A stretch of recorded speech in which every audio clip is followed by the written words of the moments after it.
Hello everyone, I'm Colin Kinnett. Today I'm going to do some more tips and tricks using CA glue, and this video is sponsored by the nice folks at Starbond who sent me some fresh glue, and that's why I've been using their product for a couple of years now, is because they're always replenishing their stock with fresh products. So let's get started. Oh, before I forget, don't forget to check out the links in the description box and in the article on Woodwork Web. Before we get started, just a quick reminder, keep your CA glue in the refrigerator. You'll get up to 16 months shelf life by doing that. When you do order, it's all color-coded, thick, medium, and thin. And when you receive a package, of course it's got instructions, but look, they even come with a couple of tops, different tops, and of course there's some nozzles as well, so it's a really good value. It's a good idea to wear gloves when you're working with CA glue.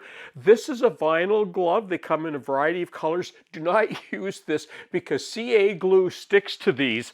Instead, what you want to get is a glove that looks like this. They look like they were cut out by a kindergarten class, but they're perfect because CA glue doesn't stick to them, and they're very inexpensive. I get them from the dollar store, and a package like this will last me at least a year. This is a knob that I made for my oscillating sander to help me take a knob off when it gets too hot. And what I want to do, attach it to the machine, and I'm going to put a little bit of thick CA glue in the bottom. And if you follow my channel, you'll know that I use these earth magnets a lot.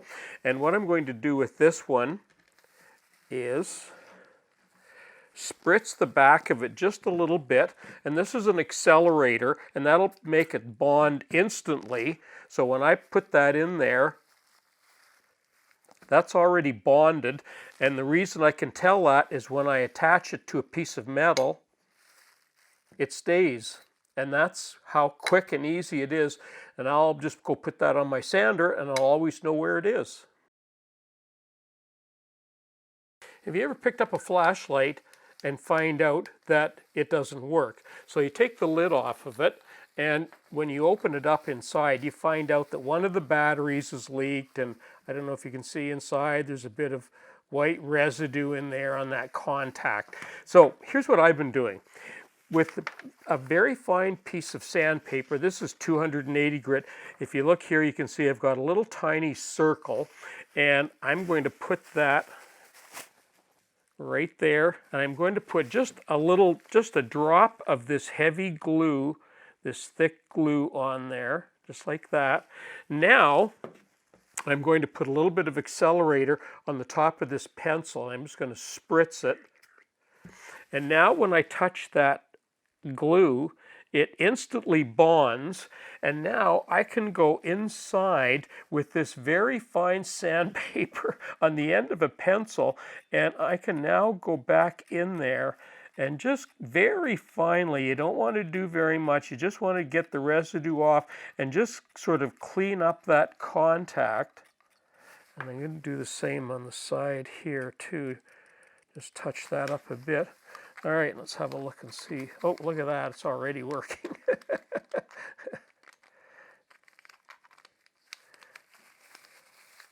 There it is. Quick instant fix for repairing flashlights. Well, here's a perfect repair for a CA glue.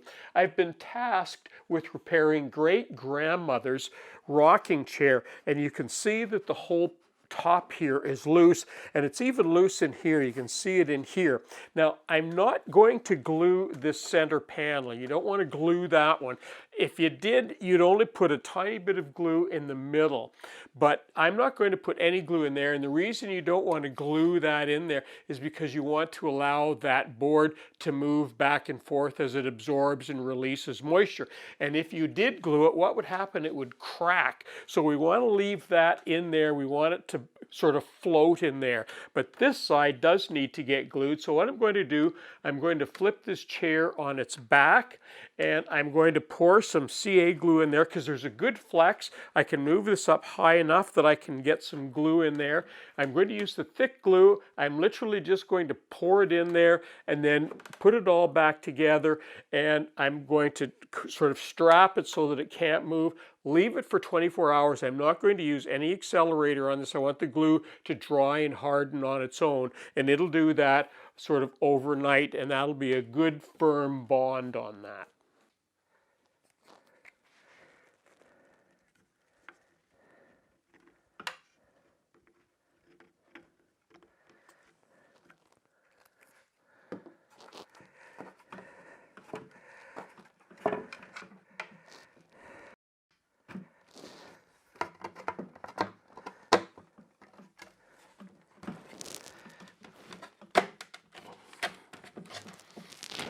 There we go.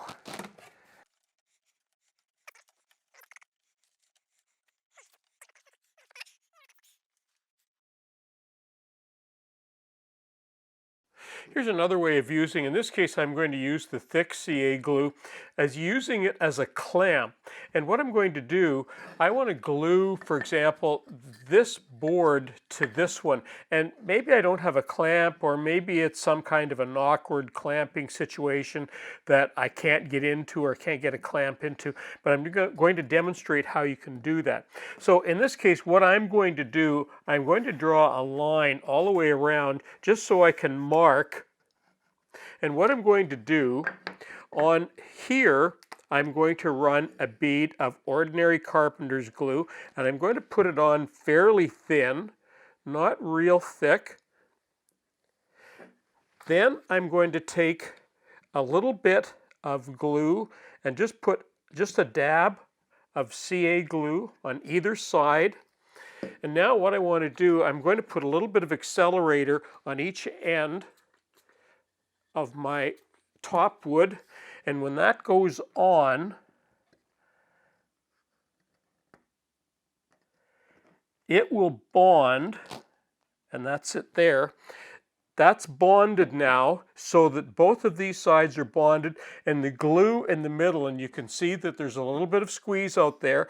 That glue in the middle is going to continue to cure, and now I've got something that I could actually move around and do something with while that carpenter's glue, the yellow glue in the middle, continues to dry and harden. Great way of doing quick clamping jobs.